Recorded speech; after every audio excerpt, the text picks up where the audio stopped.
In today's world, it can feel like there's no space for silence, like we're always required to be responding to something, to be saying something new, whether that's answering a text or an email, a tweet, a WhatsApp message, or even the phone. My name's Harriet Shawcross. I'm a filmmaker and a journalist, and I think we would all benefit from a little bit more silence in our lives.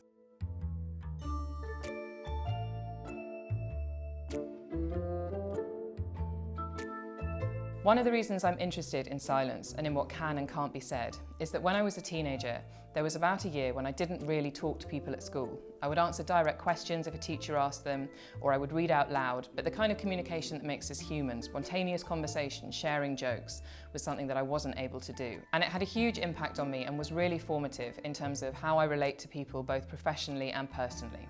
So what's so great about silence?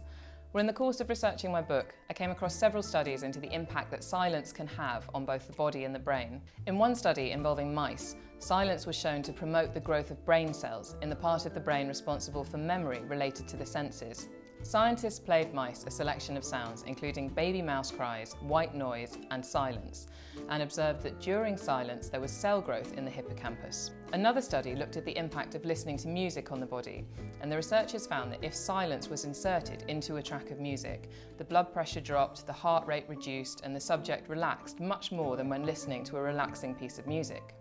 This only happened when the silence was inserted in the middle of the tune itself. It didn't work for silence at the beginning or end of the experiment. So there's something about silence that comes in the middle of noise that's particularly beneficial. So silence can also enable people to actually say things that they've never been able to say before. I looked into the formation of the Samaritans, a support service for people that are feeling despairing or suicidal. The service was set up in the 50s by a vicar, and he started it because he had to conduct the funeral of a young girl who'd taken her own life. The reason she took her own life is that she'd started her periods and thought she'd contracted some terrible disease and was dying.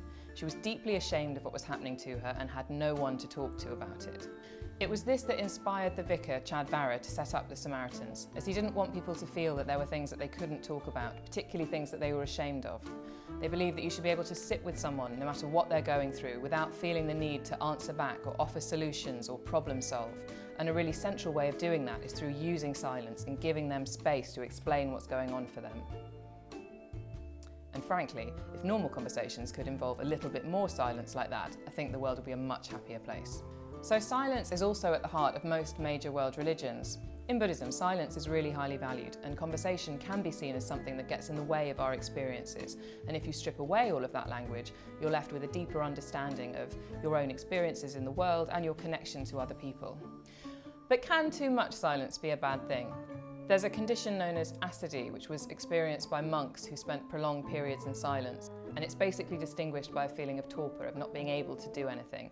And that's specifically associated with spending long periods of time without speaking to anybody. I also spoke to people who'd spent more time than probably most of us would want to in silence. One of them was a Buddhist who spent 9 months on a silent and solitary retreat. And the silence had a really profound effect on him. After a certain amount of time, he felt like he was losing control of both his mind and his body. He actually felt like he was having a heart attack. He knew logically he'd just pulled a muscle in his chest, but without anyone to say, "I've pulled a muscle in my chest too," the pain that he was feeling, the sensations of panic meant that he actually really thought that he was dying. And the only way that he could snap out of that was by calling a friend of his. And it was only once he had words and language to attach to what was happening to him that he was able to make sense of it and eventually feel better. So that Buddhist actually described silence to me as being like love. It's something that instinctively we all feel we want and need in our lives. But silence, like love, is really strong medicine, and it can actually completely tear you apart. Thanks for watching. If you enjoyed that, be sure to check out these videos next. And if you haven't already, hit the subscribe button and click the bell to get a notification each time we upload a new video.